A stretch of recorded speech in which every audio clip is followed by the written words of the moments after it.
بسم اللہ الرحمن الرحیم۔ السلام علیکم ناظرین۔ ایک دفعہ کا ذکر ہے کہ حضرت بہلول دانا بازار سے گزر رہے تھے کہ ایک شخص نے ان کا دامن پکڑ لیا۔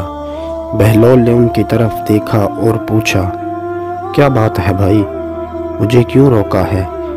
وہ پریشانی سے بولا، اے بہلول، خدا کے لیے میری مدد کیجیے ورنہ میں بے موت مارا جاؤں گا۔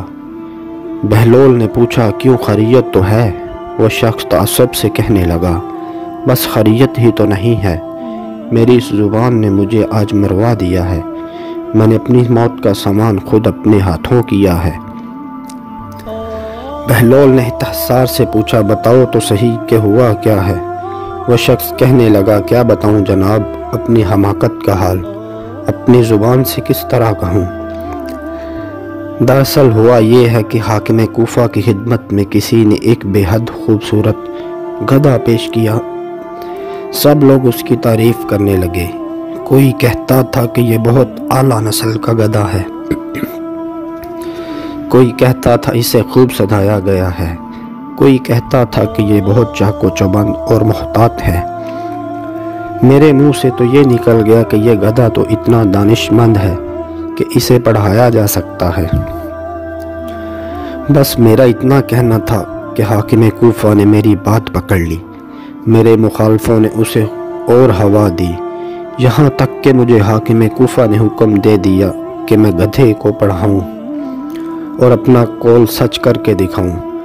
اگر میں اس میں کامیاب ہو گیا تو مجھے انعام و اکرام دیا جائے گا، اور اگر میں کامیاب نہ ہوا تو میری گردن کاٹ دی جائے گی۔ میں سخت مصیبت میں ہوں، بھائی بہلول میری جان پہ بنی ہے، خدا کے لیے کوئی صورت پیدا کرو تاکہ میں بچ جاؤں۔ بہلول بولا، بھائی غم نہ کر، میں تجھے ایک ترکیب بتا دوں گا، باقی جو اللہ کو منظور۔ مقررہ مدت کے بعد حاکم کوفہ نے اسے طلب کیا۔ وہ گدھے کو لے کر اس کے دربار میں پہنچا۔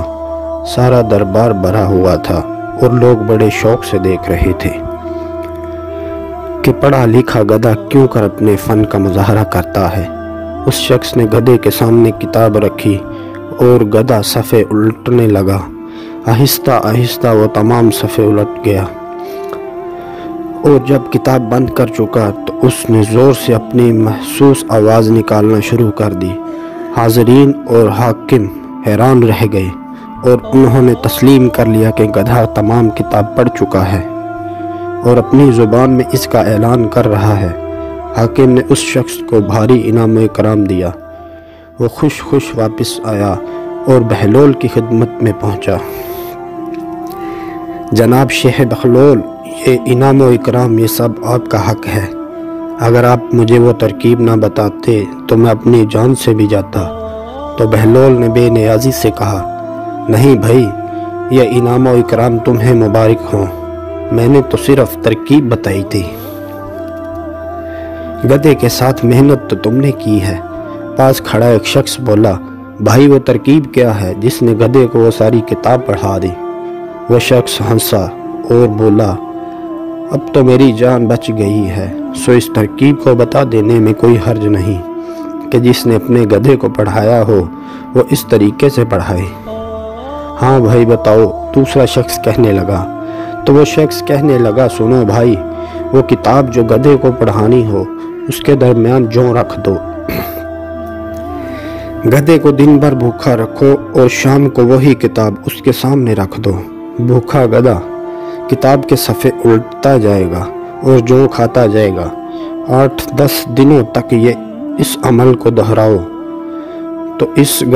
تو گدھا اس کا عادی ہو جائے گا کہ اس کی خوراک کتاب کے صفحوں کے درمیان ہے۔ اب جس وقت بھی گدھے سے کتاب پڑھانے کا مظاہرہ کروانا ہو اسے بھوکا رکھو اور کتاب کے درمیان جوں بھی نہ رکھو۔ اب گدھا یہی سمجھے گا کہ صفحوں کے درمیان جو رکھے ہوئے ہیں۔ وہ بھوک سے بے تاب ہو کر صفحے الٹتا جائے گا۔ آخری صفحے تک جب اسے جو نہیں ملیں گے تو اپنی خوراک نہ ملنے کی وجہ سے اپنی محسوس آواز نکالے گا، جبکہ باہر لوگ یہ سمجھیں گے کہ وہ اپنی محسوس آواز میں یہ اعلان کر رہا ہے کہ اس نے ساری کتاب پڑھ لی ہے۔ ناظرین و اکرام، ویڈیو لائک کر کے کمنٹ سیکشن میں اپنی رائے کا اظہار ضرور کریں۔ اللہ حافظ۔